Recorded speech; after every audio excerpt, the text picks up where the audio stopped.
Training camp, day number 9, 2 days before the New England Patriots game in Foxborough, week 1 of the preseason.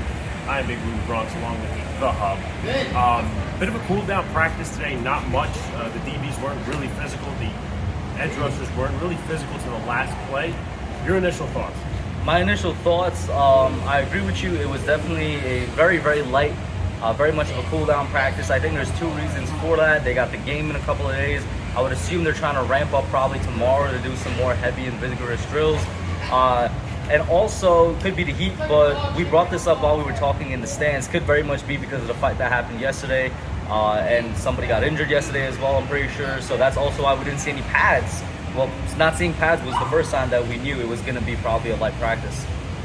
Yeah, fortunately, I've never seen a padded practice going back to July 2019. Some injury updates for Darius Williams and linebacker Carter Coughlin were on the side today. O'Shane Ximines was injured during individual drills. He was limping after he came back out from the indoor facility, so possible concern there. Josh Azulu, Leonard Williams, and Matt Breida were not practicing, and Matt Breida and Leonard Williams were not spotted at all. So, your thoughts, injury concerns, or is it just a rest period for some of these veterans and rookies? Well, with O'Shane Ximines, we got like the front view of him because the defensive ends, like slash edge rushers and the defensive linemen, we kind of had a really great view of them for like the first half, maybe first 3 quarters of practice. They were basically right in front of us. I think it was just the edge guys were doing kind of like a drop back type of drill, trying to intercept the ball. And I will say they need to replace the man that was throwing that ball. He was throwing it way too high. He was throwing it wide a lot of times. Not sure if that's part of the reason why, because O'Shane had to jump up and go for his, and he came down. It looks like he tweaked his groin. Like Alex said, kind of limped off, but came back on the field. But very much something to be noted, he was not in any drills after that. I didn't see him with the first, second, or third team. He was just kind of on the sideline. We'll see if there's some type of injury update on that later. Leonard Williams was kind of like the main name that we didn't see from the beginning. Gonna assume he took a rest day because, they take rest days, and Leo has yet to take one, so he's definitely earned it. Yeah, also Austin Prell was injured on a catch from the third team, and it's tough because he has had a nice camp, a quiet camp to some. He's had a nice camp in 4, 5, 6, maybe even 7 spots for the receivers. They're open, and I thought he had a really good camp. That obviously, the injury might hamper his chances of making the roster. Now, to offensive and defensive takeaways, Evan Neal is back at number 73. So he gets that from Matt Gano. Matt Gano retired.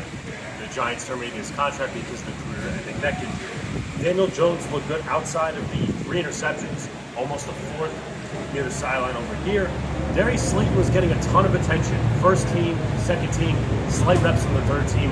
But he's needed that after some days early in camp where dropping passes, not really getting much attention, and also in the scrimmage game where he had a lot of overthrown balls by Davis Webb and he just wasn't getting any fair attention for that matter. He needs that in general because just the situation with Darius Slayton, 5th round pick, basically the end of his contract.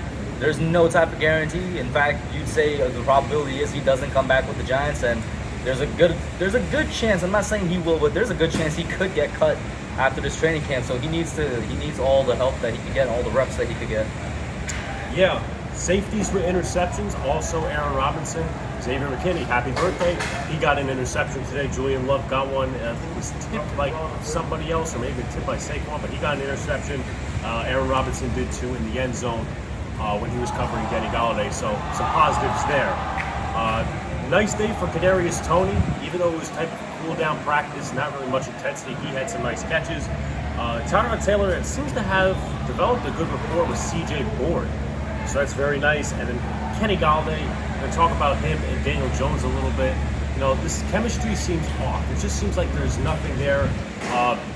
The Aaron Robinson interception, there wasn't necessarily a good ball thrown, but it looks like he didn't have any effort to try to knock that down.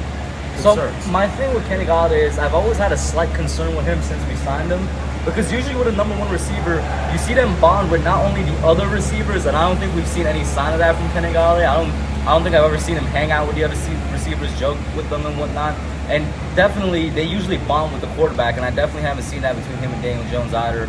Of course, from the practice videos that came out yesterday with the fight, you just kind of saw him walking off onto the side. To be fair, Kayvon Thibodeau did that as well.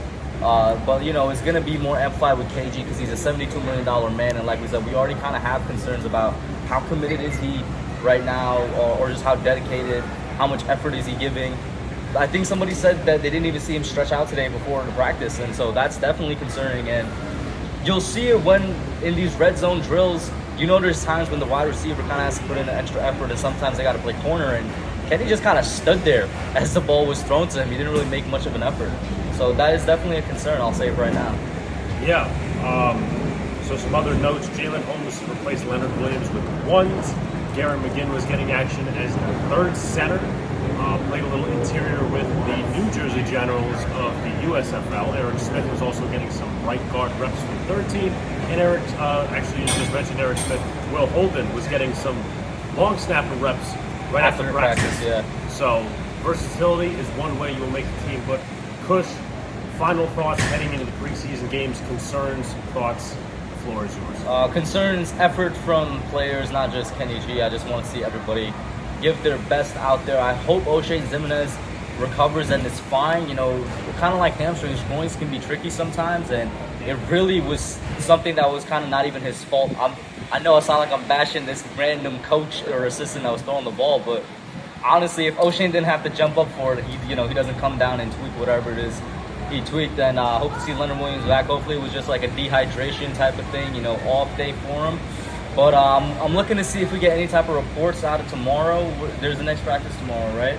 There's the road day. This is the last practice before the week. Whatever it is, I hope that I hope that they're prepared for New England, because they've all said we're going to see stars, that nobody's basically going to get any time off. So yeah, we appreciate you guys for coming out to this video. Like, comment, and subscribe.